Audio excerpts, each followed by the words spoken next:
She walked off a high school campus and was never seen again. Now the FBI wants your help to find this missing teen. A surge of good news in the fight against the flu. We're past the peak, but there's still risk ahead.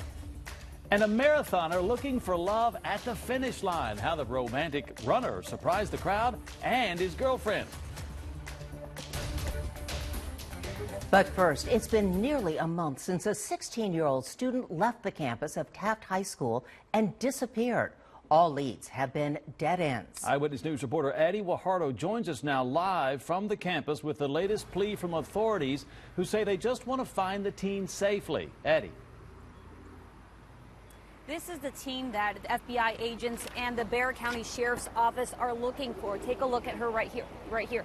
Mareeb Al-Hishmawi. She's 16 years old, and right now officials do not know if she's safe.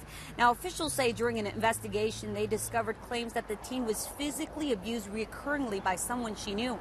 Didn't want to tell us any more about that. Now, the teen is of Iraqi descent and was last seen leaving her high school around 12:30 on January 30th. She's about 5 foot 5 inches, 150 pounds with a light complexion, black hair, and brown eyes. Now, the last time she was seen, she may have been wearing jeans, a white jacket, and a black and white floral hijab.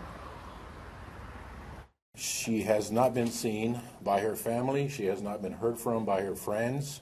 So we have come to the conclusion that this is not a typical missing 16-year-old.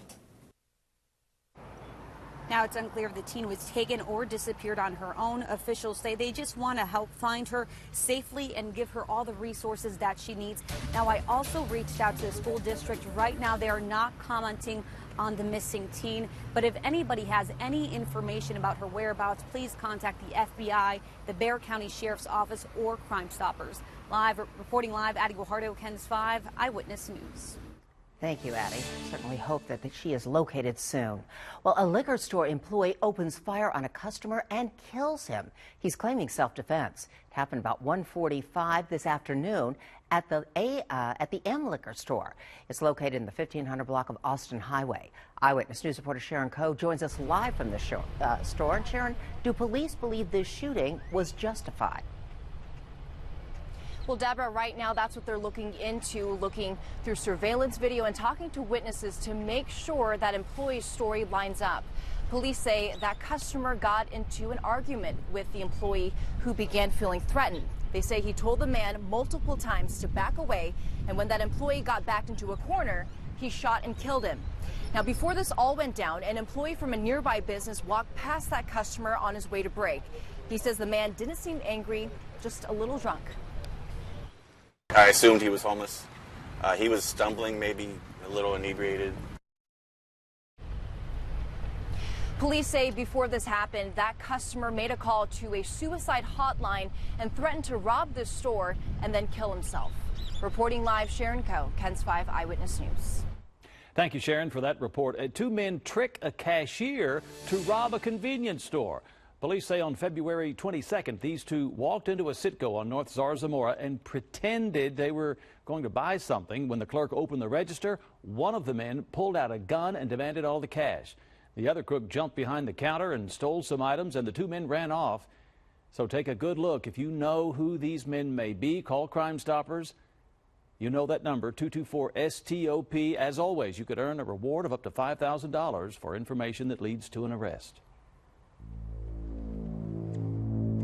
This year's flu season has been tragic. At one point, the illness was responsible for 4,000 deaths each week in the U.S. But finally, some good news. Eyewitness News reporter Jeremy Baker joins us live from the medical center with something we've been waiting to hear for a while. Jeremy? That's right. The good news is we have finally passed the peak of the flu season. Influenza A numbers, they are quickly on the way down, but we are seeing a small surge in influenza B. Flu B has been kind of tricky this year because we're not getting as much of a fever with it, and we're getting a lot more sneezing. So it's making it seem like it's a lot more allergy, but it's actually not. It's flu B. Delisha Bazell works with Dr. Sky Isidust at the Children's Hospital of San Antonio Primary Care Stone Oak location. She had flu B. My eyes were swollen, I had chills, I was hot, but didn't have a fever, runny nose, a lot of cough. And it is possible to get both forms of the flu in the same season, but Bazell isn't too concerned. I feel now that I've been working more hand in hand with the little ones more recently that I think I've passed the flu. I hope I passed the flu. This chart from the CDC shows that February is typically the worst month for the flu, and we've seen a clear drop in flu A in just the last week. That's that yellow bar right there. This is the more deadly of the flu virus strains, but with 48 states still reporting widespread flu activity and only Oregon, Hawaii, and D.C. showing localized activity, you shouldn't let your guard down yet. I asked Dr. Sky if getting a flu shot still makes sense this late in the season. At this point, you're going to be hard-pressed to find the shot because the manufacturers aren't making it anymore. But if you can find it, definitely would still get it. Dr. Sky says there is one other illness floating around that is similar to the flu and giving children 103 to 104 degree fevers. It's called the adenovirus. We've been seeing that it usually causes runny nose, pink eye, ear infections, and can also cause vomiting and diarrhea. So keep an eye out for adenovirus now, too. Now, the CDC has cleared the way for the flu mist to come back on the market. It's actually a live virus that your doctor would spray up your nose, and there is a small chance you could get the flu from that, but a better chance of protection. The thinking there, if you can't stand the needle, better to have some protection than nothing at all. Live from the Medical Center, Jeremy Baker, KENS 5 Eyewitness News. Thank you, Jeremy. Important advice. Leaders at New Braunfels ISD want to make sure parents and students have a say in how to keep their schools safe. So the district is hosting a campus safety meeting tonight at 6:30 in the New Braunfels Middle School cafeteria. They say they plan to discuss current safety practices and to take ideas from parents and community members about other ways to increase security. Now, this is the first of 3 meetings they have scheduled. Eyewitness News reporter Andrea Martinez is headed to tonight's meeting, and she'll have a live update coming up tonight at 6. President Trump has hired a man with local ties to run his 2020 re-election bid. Brad Parscale was his former digital media director. He began working for Mr. Trump in 2011, and his San Antonio firm built the Trump for President website. He's credited his Facebook first strategy for the election victory. The Kansas native graduated from Trinity University in 1999. Students from Parkland, Florida spent the day meeting with lawmakers on Capitol Hill today. They're the survivors of the school shooting nearly 2 weeks ago, which sparked a national debate on gun control. Republican leaders say they'll focus on fixing the background check system, not big new gun control laws. We've been down this path before. There are bipartisan differences about how to address this issue that have continually snagged every effort. A group of bipartisan congressmen plan to talk about gun violence at the White House on Wednesday. President Trump insists that something needs to be done to stop school shootings, but so far, lawmakers have yet to find common ground solutions. Top Texas universities say they won't punish high school students for peaceful protests. Spokesmen for UT, A&M, and SMU have all announced high school walkouts will not jeopardize admissions.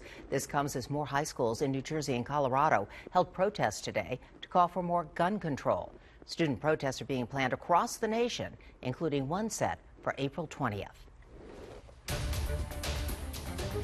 Hey there, checking out your Tuesday traffic. It is just about rush hour, and this is what we're seeing on our map. Over here, you can see there's an accident, Loop 410 southbound at Claiborne, and that is what is causing that slowdown right there on the northwest side. We have our usual congestion, I-35 at 410. You can see this on the northeast side. Looking outside, we still have this slow-moving traffic around downtown I-35 northbound and southbound lanes. You can see on the upper level, just crawling along. Checking over here as well, another live look at 281 at the Quarry. Does not look as bad as it did yesterday, but things are picking up. Bill. Yeah, it was a parking lot yesterday. At least the cars are moving right now.